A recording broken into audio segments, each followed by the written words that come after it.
माझ्या बापाच्या जीवावर हवा करतोय, तुमच्या बापात दम असेल तर तुम्ही पण करा। हे शब्द आहे सुशील हागवणे याचे।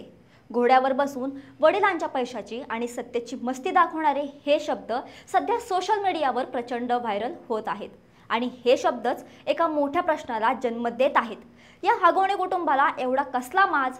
पैशाचा, राजकीय संबंधाचा की कायद्यालाही खिशात घालण्याच्या वृत्तीचा?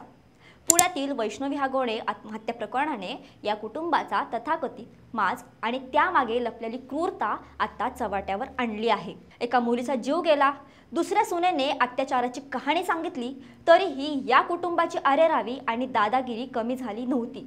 पण आता कायद्याचा फास आवळला जात आहे आणि या माजामागेच एक एक चेहरे उघडे पडत आहेत। काय आहे हे संपूर्ण प्रकरण जाणून घेऊया या व्हिडिओच्या माध्यमातून। नमस्कार, मी मृदुला आणि तुम्ही पाहताय थोडक्यात। हागवणे कुटुंबाच्या माजाची मुळे किती खोलवर रुजली आहेत हे वैष्णवीची मोठी जाऊ मयुरी जगताप हिच्या आई आणि भावाने तब्बल 6 महिन्यांपूर्वी राज्य महिला आयोगाला लिहिलेल्या एका पत्रातून स्पष्ट होतं।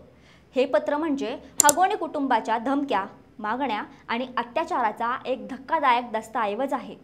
20 मे 2022 रोजी मयुरीचा सुशील हागवणे याच्याशी विवाह झाला आणि लग्नानंतर काही काळातच सासरे राजेंद्र हागवणे आणि सासू लता हागवणे यांनी आपलं खरं रूप दाखवायला सुरुवात केली। त्यांनी थेट फॉर्च्युनर गाडी आणि मोठ्या रोख रकमेची मागणी करत मयुरीला त्रास द्यायला सुरुवात केली आणि जेव्हा मागण्या पूर्ण होत नाहीत तेव्हा धमक्यांचा वापर सुरू झाला। पत्रात स्पष्टपणे नमूद केले आहे की हागवणे कुटुंबाने मयुरीला आणि तिच्या माहेरच्यांना धमकावले। ते म्हणाले, तुला, तुझ्या अपंग भावास व आईस आम्ही मारहाण करू, आमच्याकडे बंदुका आहेत, तुम्ही आमचं काहीही वाकडं करू शकत नाही। माझा मेव्हणा मोठा पोलीस अधिकारी आहे, आमच्या मागे मोठा राजकीय पाठिंबा आहे। विचार करा, बंदुका असण्याची धमकी देणे, पोलीस अधिकाऱ्यांच्या ओळखी सांगणे आणि राजकीय पाठबळाचा माज दाखवणे, हे सगळं कशासाठी? तर एका मुलीकडून हुंडा उकळण्यासाठी आणि तिला गप्प बसवण्यासाठी। हाच तो माज ज्याच्या जीवावर हे कुटुंब इतके दिवस अत्याचार करत आले असावेत। या धमक्या केवळ पोकळ नव्हत्या। जेव्हा मयुरीने आणि तिच्या कुटुंबियांनी पौड पोलीस ठाण्यात तक्रार दिली तेव्हा पोलिसांनी केवळ समज देऊन मध्यस्थी केली। कदाचित हागवणे कुटुंबाच्या मोठ्या ओळखी आणि राजकीय पाठबळामुळेच पोलिसांनी तेव्हा कठोर कारवाई केली नसावी का, असा प्रश्न आज उपस्थित होतो आणि यातूनच हागवणे कुटुंबाचा माज आणखी वाढला।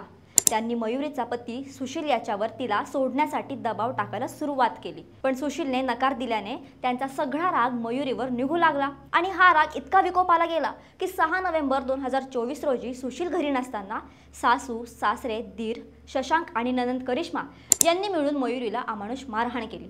तिचे कपडे फाडले। सासरे राजेंद्र हागवणे यांनी तिच्या छातीला हात लावल्याचा आणि दीर शशांकने तिच्या अवघड जागी लाथ मारल्याचा अत्यंत गंभीर आणि लज्जास्पद आरोप या पत्रात करण्यात आला आहे। तुला मुलगा होत नाही तर आमच्याकडे ये, अशा घाणेरड्या भाषेत तिला शिवीगाळ करण्यात आली। हा केवळ शारीरिक छळ नव्हता, तर एका स्त्रीच्या आत्मसन्मानाला पायदळी तुडवण्याचा हा प्रकार होता। जेव्हा मयुरीने हे सगळं मोबाईलमध्ये रेकॉर्ड करण्याचा प्रयत्न केला तेव्हा शशांकने तिचा मोबाईल हिसकावून पळ काढला। पुरावे नष्ट करण्याचा हा प्रयत्न त्यांच्या गुन्हेगारी मानसिकतेचे दर्शन घडवतो। हाच तो माज जो आज सुशील हागवणे याच्या व्हायरल व्हिडिओमधून दिसत आहे। बापाच्या जीवावर हवा करण्याची भाषा करणारा सुशील आणि त्याच्या मागे उभे असलेले राजेंद्र हागवणे हे त्या कुटुंबाच्या अरेरावी वृत्तीचे प्रतीक बनले आहेत। या व्हिडिओने नागरिकांमध्ये संतापाची लाट निर्माण केली आहे। लोक विचारत आहेत की कायद्यापेक्षाही मोठे समजणाऱ्या या लोकांना वेळीच आवर घालता आला असता। अर्थात वैष्णवीच्या मृत्यूनंतर आणि मयुरीच्या आरोपांनंतर आता यंत्रणा जागी झाली आहे। राज्य महिला आयोगाच्या अध्यक्ष रुपाली चाकणकर यांनी स्पष्ट केले आहे की मयुरीच्या तक्रारीवर आयोगाने 24 तासात कारवाई करत पोलिसांना गुन्हा दाखल करण्याचे आदेश दिले होते। त्यांनी हेही मान्य केलं आहे की करिश्मा हागवणेंनी मयुरी विरोधात क्रॉस कंप्लेंट दाखल केली होती, जी कौटुंबिक वादाची दुसरी बाजू दर्शवते। मात्र कायद्यानुसार कारवाई सुरू आहे। पोलिसांनी आता हागवणे कुटुंबातील 5ही मुख्य आरोपींना शशांक, लता, करिश्मा, राजेंद्र आणि सुशील हागवणे यांना अटक केली आहे।